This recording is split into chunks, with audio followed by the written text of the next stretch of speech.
Salut les amis, j'espère que vous allez bien. On se retrouve donc pour Elimination Chambers, et oui, l'édition Elimination Chambers, où on va bien évidemment débriefer le pay-per-view. Vous commencez à en avoir l'habitude, hein. On va commencer à reprendre tranquillement le rythme. Alors c'est vrai que c'est pas toujours évident de reprendre le rythme, d'essayer de trouver des situations et ainsi de suite. Mais voilà, on est là pour débriefer le pay-per-view. Alors bien sûr, on sera toujours d'accord sur le pay-per-view. Vous avez bien évidemment à me dire hein, si vous êtes d'accord ou pas d'accord avec justement ce que j'ai pu dire. Mais en tout cas, c'est mon avis. Et si vous n'êtes pas d'accord avec ça, n'hésitez pas à me le faire savoir. On va commencer comme à chaque fois avec le premier match de la soirée. C'était donc Daniel Bryan. Alors pas de kick-off, hein, vous commencez à avoir l'habitude. Moi les kick-off, on est assez fâchés. Elimination Chambers, donc avec Daniel Bryan qui faisait face à Drew Gulak. Eh bien, je dois avouer, j'étais quand même assez perplexe avec ce match. Je me suis dit, alors, ça va être un match de merde. Ça va être un match où Daniel Bryan va littéralement dominer son adversaire. Et finalement, non. Finalement, non. Et je suis même plutôt surpris de ce qu'a produit Drew Gulak. Alors, je ne sais pas ce que veut faire la WWE de Drew Gulak, mais concrètement, c'est exactement ce que j'aurais pu essayer de booker pour Drew Gulak.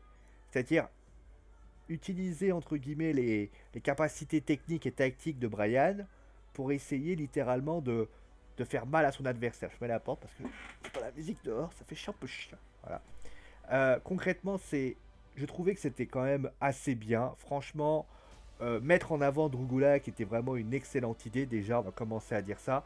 En plus, ça exprime un peu les doutes de Brian. On le voit notamment sortir du ring et se poser pas mal de questions.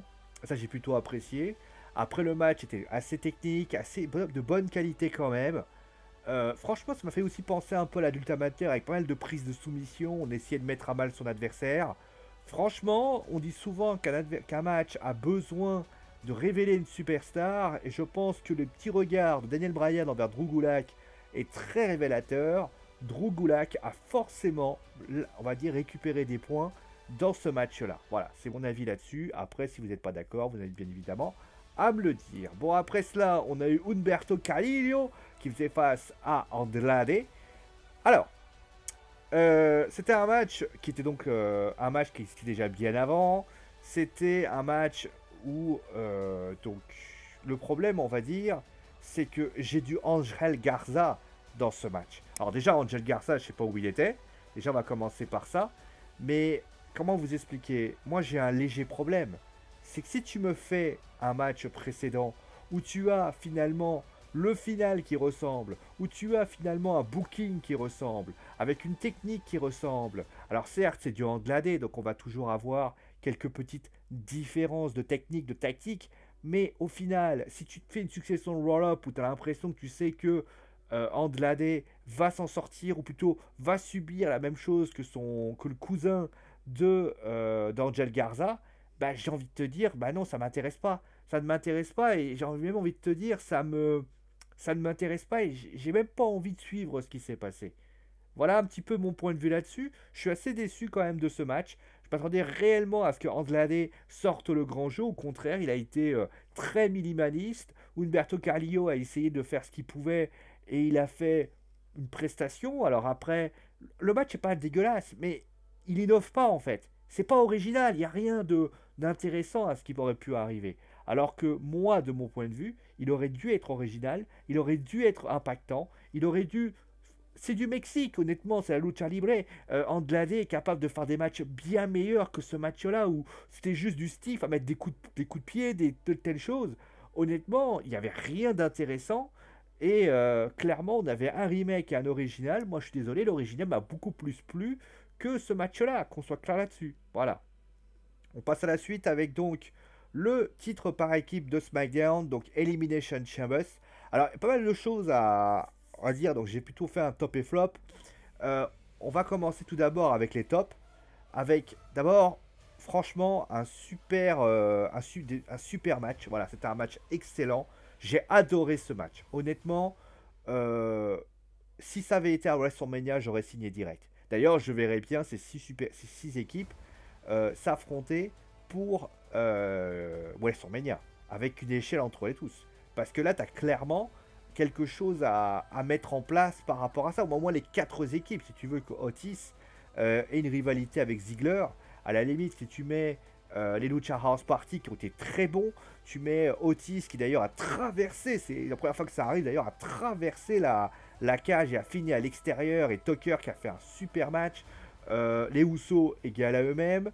On peut citer également notamment par exemple Le Miz et Morrison qui l'ont été aussi dans leur petite manière, même si ça a été différent. Mais clairement, moi j'ai adoré la Lucha House Party qui se faut éliminer, on va dire, en premier, mais qui vraiment n'ont pas été ridicules, loin de là. J'ai beaucoup aimé le comportement de Grand Metalik et de Ludwig Dorado.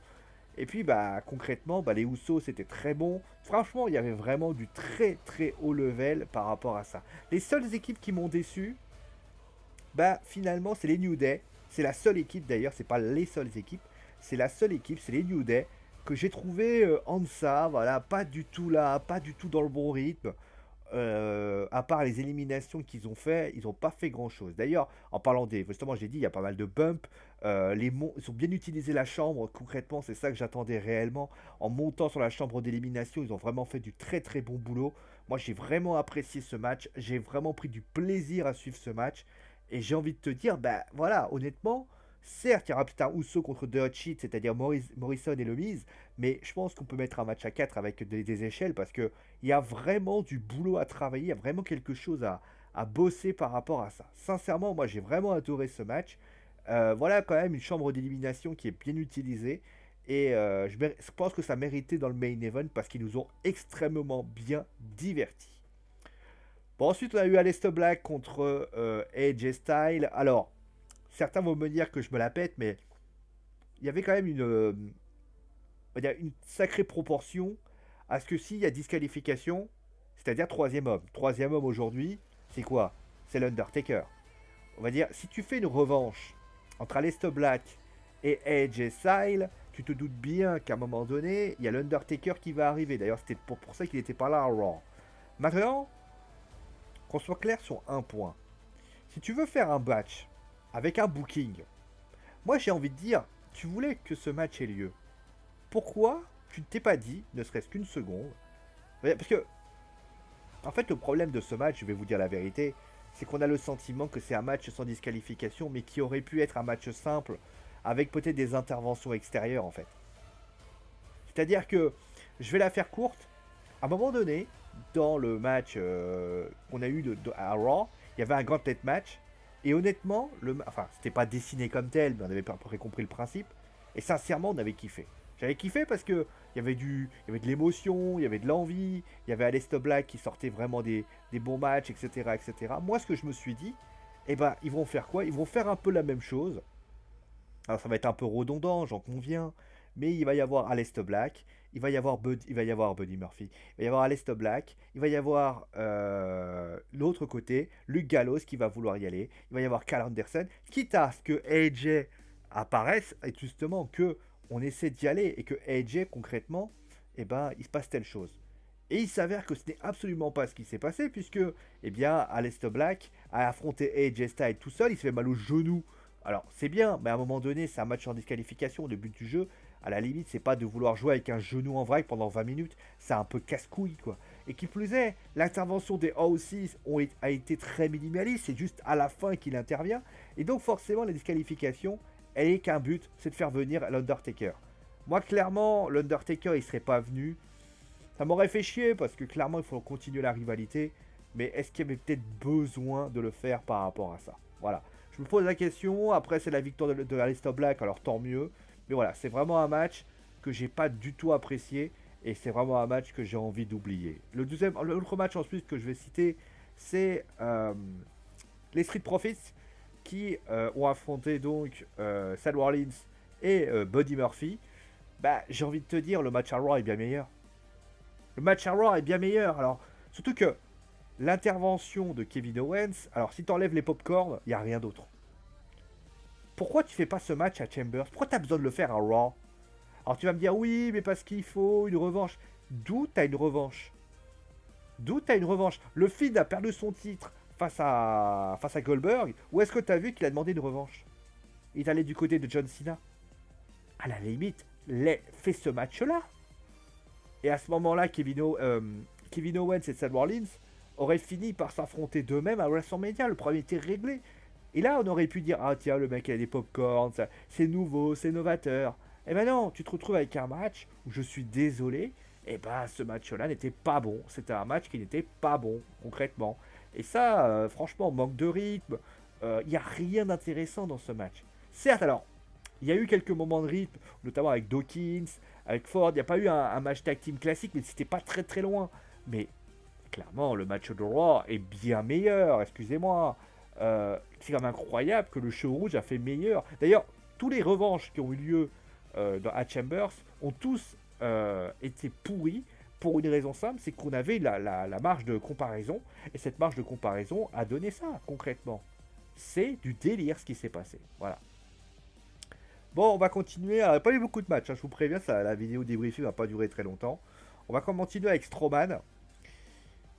Alors, c'est... Il y aura deux camps, sans doute. Il y aura le camp de ceux qui disent que Strowman a perdu son titre aussi rapidement qu'il l'a récupéré. Et puis il y a ceux qui disent que Sami Zayn l'a mérité, c'est vrai qu'il est cool, c'est vrai que si, etc. Moi, j'ai envie de dire que je vais être un peu plus mitigé. Je vais quand même être signaler le fait qu'il y a une belle surprise quand même. On ne s'attendait pas à voir Sami Zayn champion intercontinental. Et c'est plaisant parce que je rappelle pour information que Sami Zayn, je crois qu'il a jamais remporté le titre intercontinental. Donc à un moment donné, ça lui fait vraiment plaisir. Pourquoi Nakamura ne l'a pas récupéré? Pourquoi pas Cesaro? Bah écoute, c'est les choix. Par contre, oui, c'est vrai que Strowman, bah, il passe pour un débile parce que bah, il a récupéré la ceinture il y a peu de temps. En fait, la raison pour Strowman, en fait, c'est la transition. C'est-à-dire qu'il sert simplement de donner le titre à Sami Zayn. Ils peuvent pas le donner de Nakamura à Zayn, ils peuvent pas le donner. Donc ils prennent intermédiaire. Ouais, enfin, Strowman a peut-être besoin aussi d'être mis en avant. Et ça, c'est quand même un petit peu gênant. Après, bon, on verra comment les choses se bookent. Mais moi, de mon point de vue, j'ai été quand même un petit peu surpris du comportement qui a eu lieu entre tout ça. Bon, donc voilà, en tout cas, malgré tout, voilà, le match, enfin, juste pour parler du match, j'ai plutôt apprécié. Voilà, j'ai plutôt apprécié. Le match est. C'est toujours galère les matchs handicap. C'est toujours galère. Tu te dis. Oui, parce qu'il y a mon texte là-bas, hein, je tiens à le signaler. Franchement, c'est toujours la galère. Et honnêtement, ils ont plutôt bien géré cette rencontre, pour ainsi dire. Et donc, on va commencer avec le main event. Le main event qui a fait couler, je dirais, beaucoup d'encre. Donc, on va éteindre la musique. Comme ça, vous allez pouvoir écouter ma belle voix et douce. Je veux que vous dormiez. Bon, plus sérieusement. Donc, nous avons Asuka, Shayna Baszler, je n'arrive jamais à dire son nom, Liv Morgan, Natalia, Ruby Riott et Sarah Logan. Alors, pour le match, je vais pas tourner autour du pot. On peut pas vraiment. Enfin, je vais pas commencer à le critiquer. Enfin, il a de la critique sur lui. Shayna a été mis en avant. Il y a quasiment pas de bump, il y a quasiment pas de technique. La chambre d'élimination est quasiment pas utilisée puisque eh ben, le seul moment c'est que tu as Sarah Logan qui monte sur la troisième corde et enfin sur la troisième corde, du haut là d'un toit et qui saute. Tu as les barreaux qui sont utilisés au début et à la fin avec Azuka. Mais à part ça, il n'y a rien. Donc à la limite, si vous me dites que le match est décevant, moi je suis d'accord avec vous. Clairement, le match des tag team des SmackDown, clairement, est 10 fois meilleur que ce match-là, pour la simple et bonne raison que tu as quand même 4 superstars qui se font éliminer, enfin même pas, enfin si 3 superstars qui se font, 4 superstars, on va compter Liv Morgan, qui se font éliminer en l'espace de quelques minutes, et une Asuka qui essaye de réagir un petit peu, mais qui au final ne fait rien et qui se fait démolir. Et une Shayna qui démolit quand même, qui je crois d'ailleurs c'est la première fois que ça arrive, qui élimine les 5 personnes qui sont présentes avec elle. C'est jamais vu. J'ai jamais vu ça. Honnêtement, c'est arrivé. Bon, bah écoute, faut un début à tout. Donc voilà ce qui pourrait y être arrivé. Maintenant, est-ce que les gens ont sans doute fustigé en disant ouais, ils mettent en avant Shayna, donc ça fait perdre de la crédibilité aux 5 autres. Alors, déjà, on va commencer par Shayna. La manière dont ça a été fait. Déjà, j'ai eu une illumination. Déjà, je trouve que ce qu'a fait Shayna, en fait, c'est ce que Ronda aurait dû faire l'année dernière, depuis son arrivée. En fait, Ronda, le vrai problème qu'elle avait, c'est elle manquait de charisme. Sauf que, si tu regardes bien, Shayna ne parle pas beaucoup. Mais Shayna, elle agit. Et le truc, c'est que Shayna, Ronda aurait dû faire quoi? Elle aurait juste faire parler la poudre. En fait, Shayna, c'est une Lesnar, enfin, attention, je vais modérer ce que je vais dire, hein. C'est une Lesnar en force pure, en fait. C'est-à-dire que ce que je veux dire par là, c'est que Shayna, elle arrive, elle démolit, elle s'en va. Et ça suffit. Et ça suffit. Le seul défaut qu'on a entre Shayna et Lesnar, c'est qu'il y en a un qui vient tous les 3 mois, et elle est là tout le temps. Donc finalement, si Ronda avait fait ça, la même chose, on aurait tous dit, eh ben Ronda, elle gère très bien son rang. Mais Shayna, en termes d'arrogance, même en termes de comportement, en termes on va dire de caractère, il y a quand même quelque chose. Maintenant, l'élimination des 5 autres. Je peux comprendre que certains aient pu trouver ça gênant. Moi, je peux comprendre qu'une personne qui est fan de Liv Morgan, qui est fan d'Azuka, qui est fan de Nati, qui est fan de Ruby, voire même fan de Natalia, de Sarah Logan, puisse être, on va dire, scandalisé de ce qui s'est passé.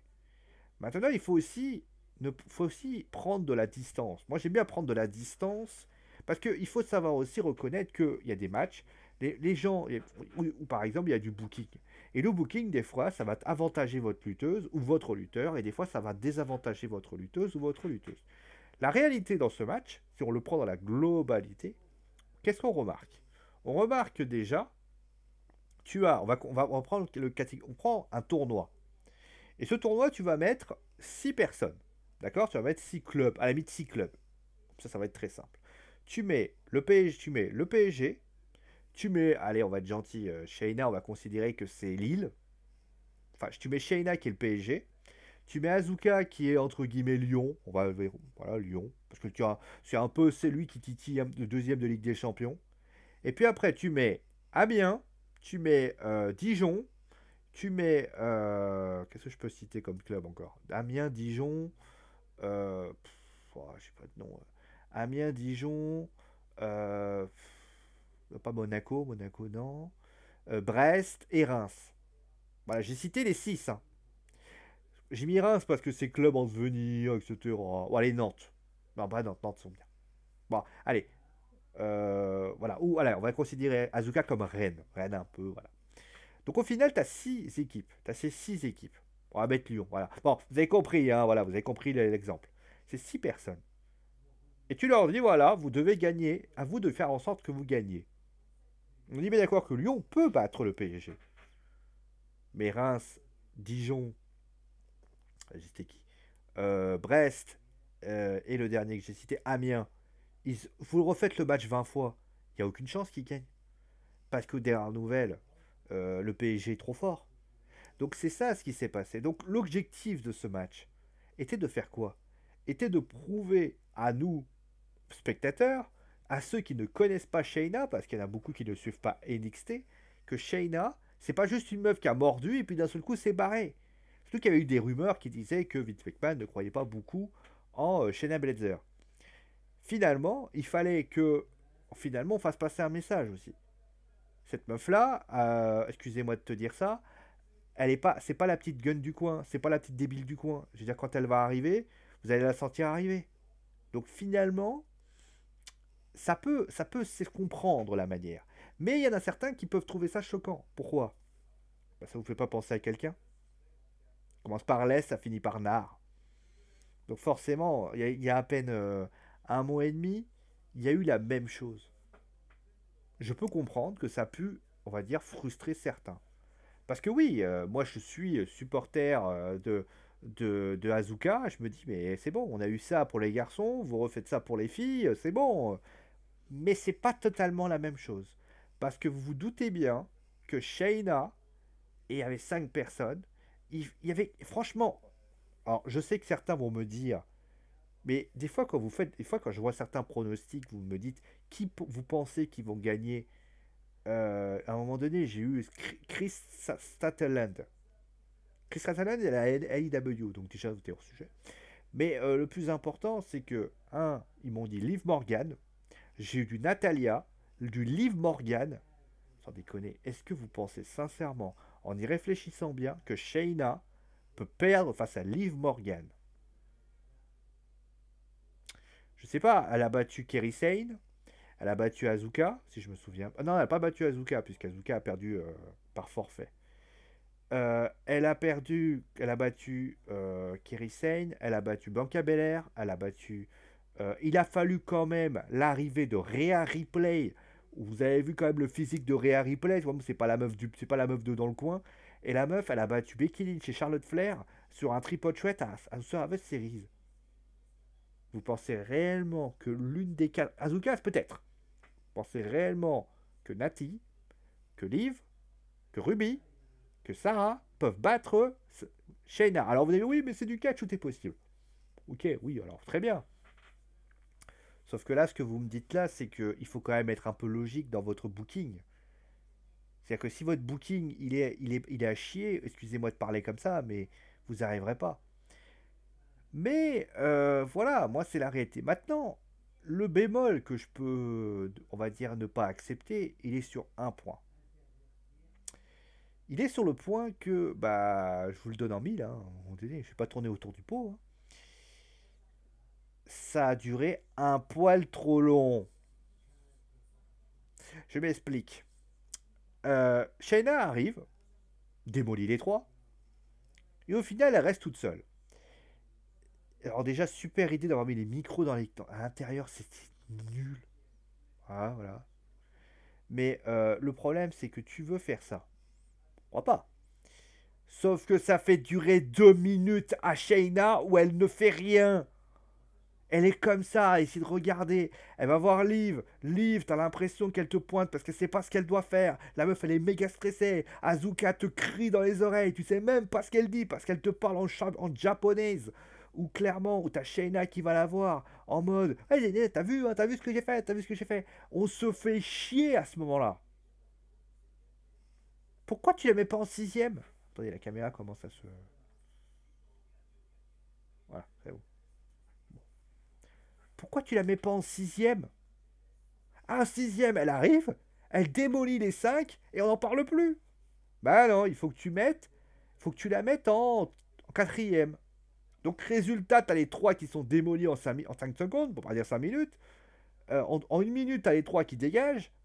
Et Liv Morgan, elle arrive, elle se fait fracasser la tête. Alors elle dure un peu longtemps parce qu'on se dit, bon, ça serait bien que tu fasses un peu savourer tout ça. Moi, ce que j'aurais fait à la limite, tu veux faire un core booking comme ça? Faisons un booking comme ça. À la limite, sois bestial. Sois bestial à la limite. Je sais que. Alors, d'ailleurs, on sait tout de suite qui est la préférée des officiels entre Liv Morgan, Sarah Logan et Ruby Riott. S'il y avait eu besoin de le confirmer, la confirmation, elle est là. Sarah Logan, bon, j'en parle même pas, parce que Sarah Logan, je me demande. Elle est toujours là, en fait, elle est toujours pour faire le nombre. Elle sent pas Sarah Logan. En fait, la meuf, elle est toujours là pour faire le nombre. Par contre, Ruby, en fait, elle a fait son retour à ça, ça vient à rien. Et Liv, en fait, c'est celle que les officiels croient. Pourquoi pas? Pourquoi pas d'ailleurs, mais moi, ce que j'aurais fait, c'est qu'à à la limite, tu veux faire ton truc, pourquoi pas? Mais mets-la en sixième. Voir si tu vas mettre en. Mets-la en cinquième, ça te fait durer un peu longtemps. On se fait moins chier. Ouais, non, Tu mets ça en quatrième. De la quatrième à la cinquième place, ça dure un peu plus longtemps après. Ça dure vraiment longtemps après. Donc la quatrième à la cinquième place, on s'est fait chier. Le public, ils est en train de se dire, putain, il faut qu'il a. Et à ce moment-là, d'ailleurs, quand ça arrive, soyez intelligents, les gars. Alors je sais qu'on va me dire, oui, mais dans le Royal Rumble, oui, alors mais dans le Royal Rumble, c'est particulier. À la limite, envoie quelqu'un d'autre. Prends un micro, dis quelque chose. Fais en sorte que Becky, je sais pas, soit. Je sais pas, Becky apparaisse. Tu veux mettre une quatrième place, voilà, mais Becky. Becky, elle est en train de regarder la télé, elle va se dire, non, alors on parlera de Becky après. Becky qui arrive, qui l'observe, qui d'ailleurs se met à la table des commentateurs, avec notamment une Becky qui serait en train de confronter Shayna, une Becky qui serait en train de parler, qui dirait, qui se lèverait, qui les deux se regarderaient, ça prendrait du temps, quitte à avoir un fight, j'en sais rien. Mais il faut faire durer le truc, merde. Là, tu te fais chier, sans déconner. Tu te fais chier comme un rat mort. C'est quoi votre problème à la WWE? Vous aimez les temps morts? Vous savez, il y a un truc qui utilise les temps morts, c'est la VAR. Alors la VAR, on se fait chier parfois. Là, c'est la VAR, mais puissance booking. Faut arrêter sans déconner. Enfin bref. Parlons de Becky un peu. Bon, elle a pas fait grand chose, hein, je vous préviens. Mais j'ai juste un petit détail comme ça. c'est que la meuf commence à s'inquiéter. Bon, pourquoi pas. Mais j'ai juste un problème avec son inquiétude. C'est que, comment je vais le dire ça de manière polie? La meuf t'a mordu. Je sais pas, je peux pas faire plus clair, hein. La meuf, alors, je sais pas si j'ai bien compris, quelqu'un qui élimine 5 superstars, ça te fait peur. Une meuf qui te bouffe la nuque, oh, elle avait faim. Bah non. Tu devrais déjà avoir peur d'elle. Tu devrais déjà la prendre au sérieux. Pas te pointer avec des lunettes qui ressemblent à rien, avec ta combi jaune de Killer Bill. Salut Killer Bill d'ailleurs. De Kill Bill à la Mila Jovovich. À un moment donné, il faut arrêter. Donc ça veut dire que. Oh, autre chose, elle a mis 5 superstars. Par contre, quand elle te mord, c'est pas grave. Va falloir quand même que tu remettes tes priorités, on va dire, au goût du jour. Malgré tout, bon, j'ai pas lui taper dessus trop souvent parce qu'elle a pas fait grand chose. Mais on aurait aimé la confrontation, mais bon, ils ont préféré pas la faire. Pourquoi pas. Mais qu'on soit clair là-dessus, si lundi je la retrouve en train de faire la gogole à Raw, là j'ai quand même me posé pas mal de questions, hein. Ça veut dire en fait que cette meuf, c'est une caricature et ça va me confirmer tout simplement que ça va vite me faire me saouler quoi. Voilà, on va dire. Bon, la conclusion, c'est que bon, finalement, ce pay-per-view n'est pas exceptionnel. Je dirais même plus qu'il est même décevant. Mais qu'est-ce que vous voulez que je vous dise? C'est souvent des pay-per-views de transition, c'est souvent un peu comme ça, on n'en fait pas trop. Dans 4 semaines, d'ailleurs, dans 4 semaines, c'est WrestleMania. Les mecs, ils ont. Edge arrive demain, enfin, arrive ce soir, parce que j'aurai cette vidéo lundi à Raw. Euh, on va commencer à travailler un petit peu toutes les rivalités. D'ailleurs, à noter quand même que toutes les rivalités principales n'ont pas de. Les rivalités de Goldberg et de John Cena, il va falloir Roman Reigns, il va falloir que Roman Reigns et John Cena, enfin que Roman Reigns et le fil travaillent vachement lourd. Et je parle même pas de Brock Lesnar qui sans doute sera pas là la semaine prochaine, ça sera sans doute pas là. Et donc forcément. Ah là là. Mais j'ai envie de te dire, mais c'est. Je sais pas pourquoi je sens que ce WrestleMania va être le pire WrestleMania de l'histoire de tous les temps. Je sais pas pourquoi. Je crois que WrestleMania 19 avait été très décevant. J'ai peur que ça fasse pire. Après, voilà, il y avait 19, il y avait 25. Même si 25 il y avait quand même des belles choses, mais alors, celui de l'année dernière était pas folichon, mais alors celui-là, j'ai très très peur. Voilà. Bon, en tout cas, merci à vous tous d'avoir suivi l'émission. Portez-vous bien et on se retrouve très vite pour une nouvelle émission. J'ai pas compris. En fait, je vais vous la faire en langue normale. N'hésitez pas à me dire ce que vous avez pensé. Prenez soin de vous, amusez-vous bien. Gros bisous. Et je vous dis tout simplement à demain si j'ai le temps pour le show de Raw. Allez, ciao. Et les vacances, tu vas faire plein de choses. Ciao, bye bye.